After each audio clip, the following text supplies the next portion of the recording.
Estamos de volta com Linkados na Área com o repórter investigativo Roberto Cabrini. Vamos direto agora com a pergunta da plateia. Cabrini, eu gostaria de saber, você que na época acabou acompanhando por 3 anos o Ayrton Senna na Fórmula 1 e acabou reportando um dos piores momentos, a tragédia da morte dele na curva de Tamburello em Imola. Queria saber como você, não como repórter, mas como você como pessoa, acabou se sentindo naquele momento. Mexeu totalmente com o meu emocional, foi um grande desafio. Para você fazer uma cobertura desse tipo, na minha opinião, você tem que ter em mente 2 elementos. Você está falando para seres humanos, portanto, uma dose de emoção ela é bem-vinda. Você comunicar a morte do Ayrton Senna foi como comunicar a morte de um ente querido coletivo, de todo brasileiro. Então, cabia uma emoção, porque a emoção era uma forma de demonstrar respeito. A emoção é bem-vinda até o ponto em que ela não afete a precisão da informação, a sua capacidade de apurar a informação e transmitir essa informação. Eu não acredito em jornalista que fica chorando com o entrevistado, mas eu também não acredito em jornalista totalmente imparcial, ou não imparcial a palavra, mas seria insensível com relação ao fato. Você trazer uma certa dosagem de emoção é bacana porque a gente não faz jornalismo para máquinas. Nós fazemos jornalismo para seres humanos. Então, a emoção é um componente importante. Entretanto, desde que a emoção não afete a sua capacidade de transmitir profissionalmente as informações.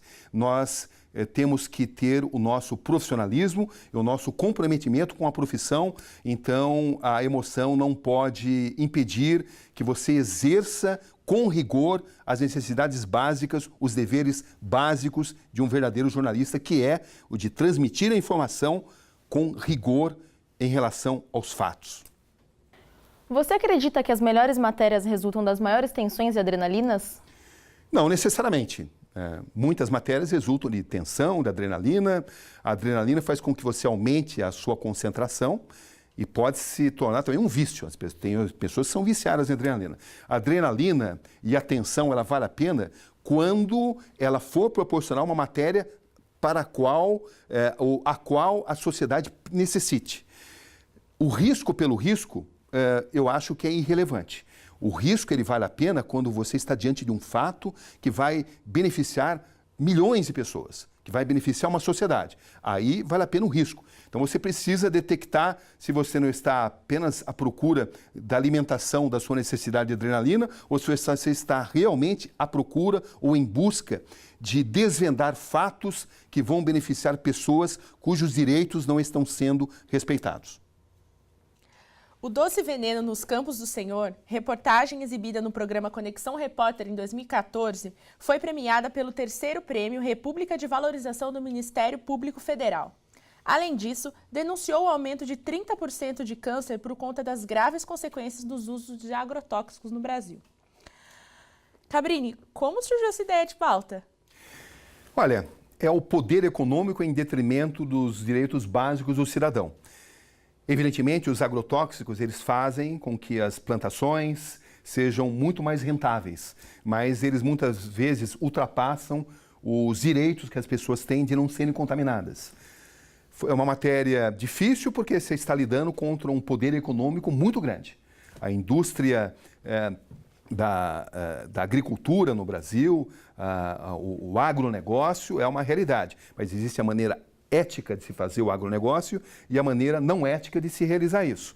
É um mal profundamente importante a contaminação das pessoas, e a gente mostrou isso através de pesquisas, através da demonstração da incidência maior das doenças e através da demonstração também de que essa realidade estava sendo acobertada pelo interesse econômico.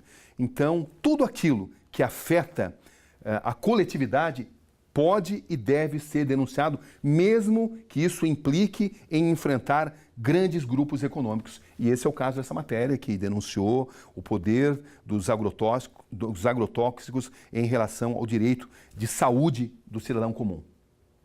Cabrini, como você mesmo disse, sua carreira foi iniciada muito cedo, apenas com 16 anos, na Rádio de Piracicaba, no interior de São Paulo.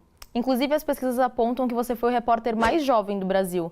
Que conselho você gostaria de deixar para os estudantes de jornalismo e para os jornalistas iniciantes? Em primeiro lugar, não tenham preconceito com relação ao pequeno veículo de comunicação. É legítimo que a pessoa que sonha em ser um jornalista famoso, consagrado, pense em começar logo de cara no grande veículo de comunicação, na revista Veja, no SBT, na Globo, na Isto É, enfim, na CNN, no grande veículo de comunicação.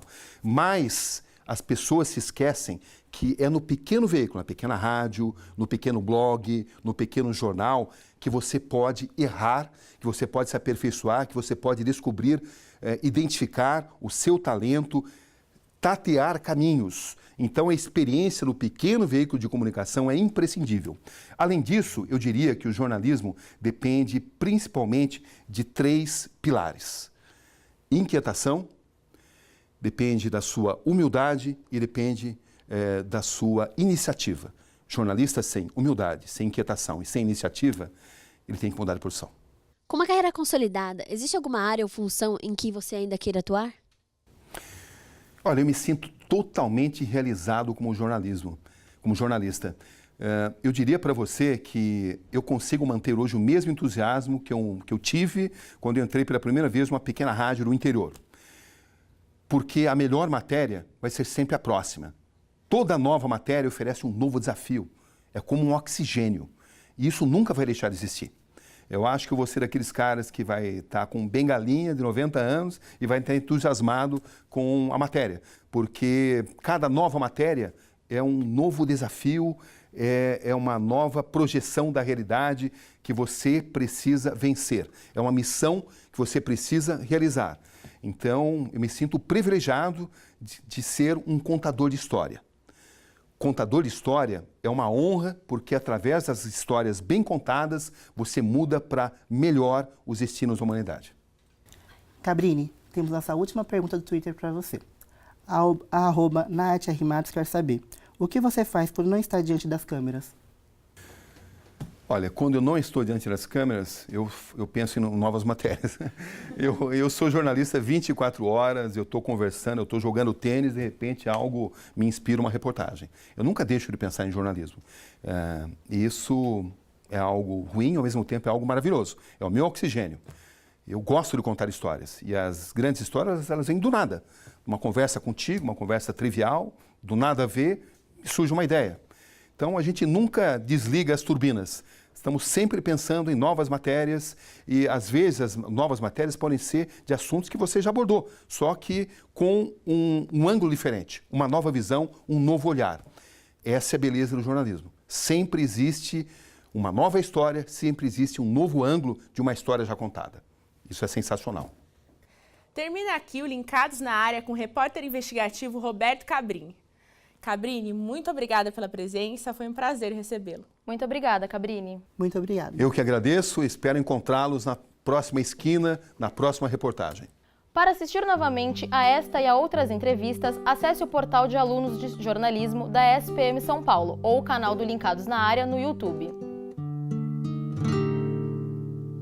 Sabe, quando você acorda e se perde, ao enxaguar o rosto e olhar no espelho, se preparando para esquecer os sonhos de uma noite, os sonhos de uma vida, os planos de uma criança há muito tempo reprimida. Herói ela ia ser, o mundo defender e com os animais se entender. O bem vence o mal, não havia porquê. A escolha por deixar de viver não fosse a multidão, a falta de educação, todos te vendendo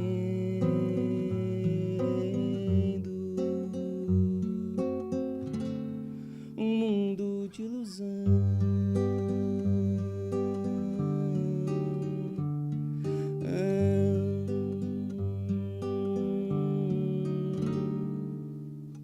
Sabe, quando você acorda e se perde,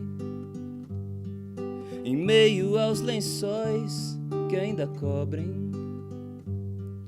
Um corpo preguiçoso de viver os sonhos de uma noite, os sonhos de uma vida, os planos de uma criança há muito tempo reprimida. Herói ela ia ser, o mundo defender e com os animais se entender. Não fosse a multidão, a falta de educação, todos te vendem